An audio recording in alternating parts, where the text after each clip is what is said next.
ఇప్పుడు సలార్ మూవీ గురించి రాహుల్ హటావ్ ఇన్కో ఫోకస్ करके అడగము. ఇప్పుడు సలార్ మూవీలో మీకు నచ్చిన బాగా హైలైట్ సీన్స్ ఏంటి? ప్రభాస్ సలార్ సినిమాలో ప్రభాస్ కి 15 కంటే 20 డైలాగులు లేవు, కానీ silent action, violent box office collection. ఎలా ఉంది జగపతి బాబు గారు, పృథ్వీరాజ్ గారి వీళ్ళ యాక్షన్ సీన్స్ ఎలా ఉన్నాయి? జగపతి బాబు గారు ఖాన్ సార్ బయటికి నాకు తెలిసి వచ్చింది కాదేమో సినిమా, ఎన్నో బయటకి బాక్స్ తేవడం కోసమే. ఎన్నిసార్లు చూడొచ్చు? మేడం మీకు బోర్ కొట్టేంత వరకు సినిమా చూడొచ్చు. సో ఎలివేషన్స్ ఎట్లా ఉన్నాయి? Elevations beyond the KGF, beyond the Ugram, ప్రతి ఎలివేషన్ అన్న నిజంగా చెప్తా సూపర్ గా ఉంది.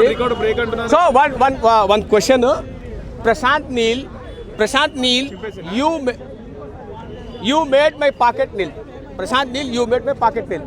ఇంకా మళ్ళా ఒక 500 రూపాయలు పెట్టి సినిమా చూడాలి. ఇంకా మళ్ళీ ఏడ అడుకోవాలి నాకు అర్థమైతే లేదు. కొన్ని బెల్బెట్టా సర్కిల్ కూడా లేదు మన హైదరాబాద్, అడుకొని సినిమా చూద్దామంటే. సో ప్లీజ్ ఈ ఛానళ్ళకి పైసలు వేయండి, 50 రూపాయలు, మళ్ళీ సినిమా చూడాలి. సినిమా సూపర్ అండి. Any questions? లైటర్ లేదా? కంటెంట్ పడుతుంది.